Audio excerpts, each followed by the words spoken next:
How many of you own a social media account? Well, if you do, that is not a surprise because 91% of 16 to 24-year-olds use the internet for social networking. Social media has been described as more addictive than cigarettes and alcohol. There are multiple studies and experiments that have proven that social media has many negative effects on teenagers. The studies covered factors such as cyberbullying, stalking, the negative effects on grades and communication, and sleep loss. Let's begin by discussing how social media causes cyberbullying.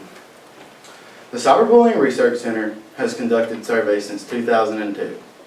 These surveys consist of asking teens from a school if they have been cyberbullied and if they have cyberbullied someone. The Cyberbullying Research Center surveyed over 200,000 middle school and high school students from 98 different schools.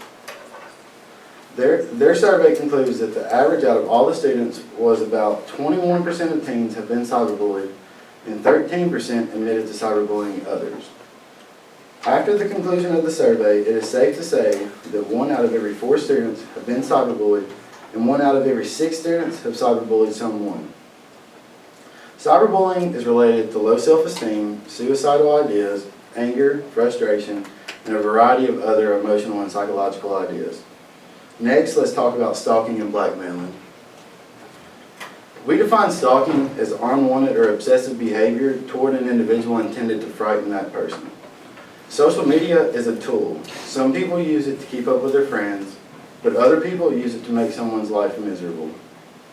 People can send one compromising picture to the wrong person, and then the person can be blackmailed into doing anything just to keep that picture from being exposed to the whole world. Snapchat now has an update where people can see your location. People do have the option to make their location unknown, but if you choose to make your location known, all it takes is for one person to click on your name and they can see exactly where you are. Grades are another factor that social media affects. Social media is said to make teenagers make poor grades in school. Nora Salmon, in one of her articles, says that social networking is homework's most dangerous enemy. Let's say that you are sitting down to do your homework. Then one of your friends tags you in a funny post on Instagram. You go to see what it was, and then 20 minutes, you catch yourself watching Snapchat stories or scrolling through your Twitter feed. If you have caught yourself doing this, don't feel bad. Most of us have been there before. But that 20 minutes wasted could have been used to work on a paper or to read a story that had to be read by tomorrow. Communication skills are affected by our lack of face-to-face communication. People often use shorthand or shortened versions of words in order to type their messages as fast as possible. The use of the shortened words can cause people to become illiterate. Social skills and interaction are attributes people need to succeed in life. Children learn these skills by interacting face-to-face instead of through an iPhone or an iPad screen. Relating back to cyberbullying, if a child is cyberbullied, their confidence and self-esteem will be lowered. The result in a child becoming nervous, this results in a child becoming nervous to talk to people and overall make their involvement in sports, clubs, or even conversations decrease.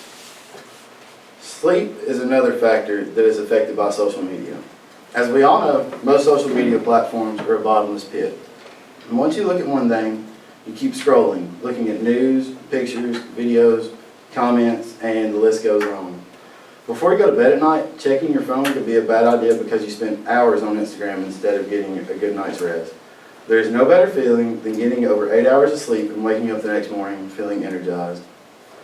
In conclusion, social media has multiple negative effects on teenagers. Social media can keep someone from passing a class, doing good at an interview, or getting their 8 hours of sleep.